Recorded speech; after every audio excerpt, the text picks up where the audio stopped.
নরম তুলে ফুলকো ফুলকো তালের বড়া কিভাবে বানাবেন সবকিছু দেখিয়ে দিব আজকের ভিডিওতে।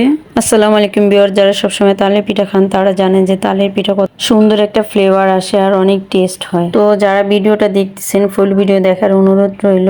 আশা করি আমার ভিডিও দেখে পারফেক্ট ভাবে তালের বড়া বানাতে পারবেন। তো তালের বড়া বানানোর জন্য এখানে হচ্ছে আমি 2টা তাল আনছি। তো তাল 2টা অবশ্যই মিষ্টি দেখে কিনতে হবে। এই যে দেখেন আমার তাল 2টা একদম পাকা, আর আমার মেয়ে হচ্ছে আমাকে হেল্প করতেছে, ছিলে দিচ্ছে। তো তাল ছিলার জন্য সে হচ্ছে হ্যান্ড ওয়াশ দিয়ে হাত ক্লিন করে আসছে।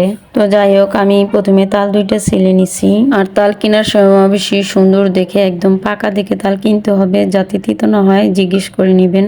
তালটা পাকা আর মিষ্টি হলে তালের বড়াটা খেতে বেশি টেস্ট লাগে। তো আমি তালগুলো ছিলে এবার হচ্ছে আমি বলের ভিতরে পরিমাণ মতো পানি নিয়ে পানির ভিতরে তালগুলোরে ভিজিয়ে রাখছি, আর একটা একটা করে হচ্ছে বড়াগুলোরে এইভাবে তাল বের করে নিচ্ছে। যে দেখেন এইভাবে করলে ভালো হয়। অনেকে অনেক রকম করে, বাট আমার কাছে এইভাবেই ভালো লাগে, এর জন্য আমি এইভাবেই তালের রস বের করে নিছি। তো আপনারাও এভাবে চাইলে রস বের করতে পারেন কোনো রকমের ঝামেলা ছাড়া। তালটা যদি পারফেক্ট বা পাকা থাকে তাহলে হচ্ছে তালটা যখন আপনি ছিলবেন তখনই খুব সুন্দর একটা গ্রান বের হবে। যাই হোক, আমি আমার ভিডিওর ভিতরে দেখিয়ে দিব কিভাবে তালের রস বের করবেন, আর হচ্ছে তালের বড়া বানানোর A to Z সবকিছু দেখিয়ে দিব। এখন যেহেতু তালের সিজন, অবশ্যই আপনারা মজার এই রেসিপিটা বাসায় ট্রাই করবেন।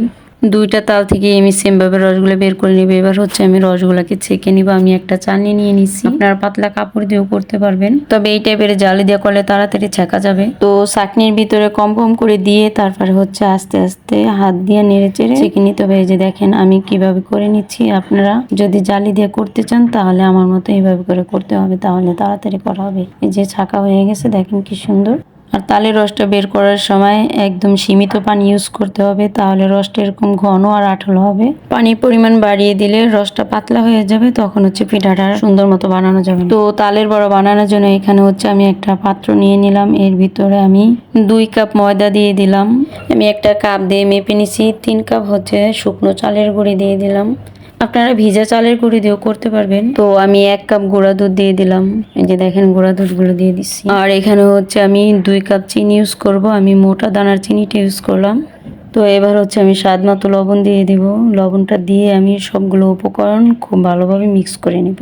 মিষ্টি আইটেমের ভিতর লবণ দিলে টেস্ট আরো বেশি হয়। আমি হচ্ছে আস্তে আস্তে সবগুলো উপকরণ মিক্স করে নিচ্ছি। এই যে দেখেন কিভাবে মিক্স করে নিচ্ছি। যারা আমার ভিডিওটা দেখতেছেন তারা হচ্ছে কোথাও স্কিপ না করে তারপরে হচ্ছে আপনারা ফুল ভিডিও দেখে পিঠাটা বানাবেন, তাহলে পারফেক্ট ভাবে আমার মতো পিঠাটা বানাতে পারবেন। আমার সবকিছু মিক্স করে কমপ্লিট। এবার হচ্ছে আমি অল্প অল্প করে তালের রস দিয়ে তারপরে হচ্ছে তালের বড়ার বেটারটা বানিয়ে নিব। আপনারাও আমার মতো অল্প অল্প করে দিয়ে তারপরে হচ্ছে বেটারটা বানিয়ে নেবেন, কারণ হচ্ছে একেবারে দিলে আপনার পারফেক্ট ভাবে বেটারটা হবে না, এর জন্য অল্প অল্প করে দিয়ে তারপরে হচ্ছে মাখিয়ে নিতে হবে। তো আমার পাত্রটা ছোট হয়ে গেছে, এর জন্য আমি পাত্রটা চেঞ্জ করে নিচ্ছি। আমি একটা বড় পাত্রে নিয়ে নিব। এই যে বড় পাত্রে নিয়ে তারপরে এই যে দেখেন আমি কিভাবে করে নিচ্ছি, আপনারাও এভাবে করে নেবেন।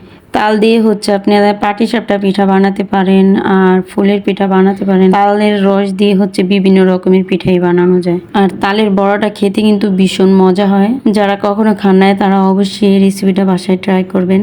আর আমি কিভাবে বেটারটা বানালাম তালের বড়ার, আপনারা সেম ভাবে কিন্তু বানিয়ে নেবেন, তাহলেই হচ্ছে পারফেক্ট ভাবে আপনার পিঠাটা ফুলবে আর নরম তুলতুলে হবে। আর আজকে আমি হচ্ছে 2টা তালের রসই এখানে ইউজ করলাম, কারণ আমার 1 ফোঁটাও ছিল না। আর এখানে আমি এক্সট্রা কোনো পানিও ইউজ করিনি। সম্পূর্ণ বেটারটাই আমি হচ্ছে তাল দিয়ে করে নিই। বেটারের ঘনত্বটা কেমন হলো আমি আপনাদেরকে দেখিয়ে দিচ্ছি। এই যে দেখেন কি সুন্দর করে হয়েছে।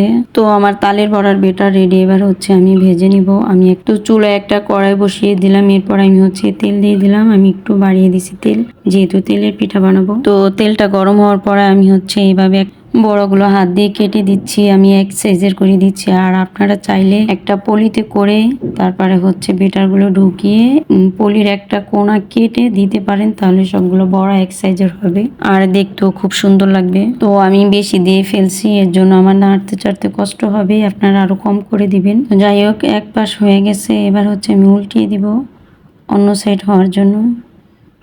এই যে দেখেন তেলের কড়াই হলে সবচেয়ে বেটার হয়। তো আমার কড়াইটা হচ্ছে তরকারি রান্না করার কড়াই, তেলের কড়াই না। যাই হোক, দেখেন আমার বড়াগুলো কি সুন্দর ফুলকো ফুলকো হয়েছে। সবগুলো বড়া ফুলে একদম টইটুম্বর।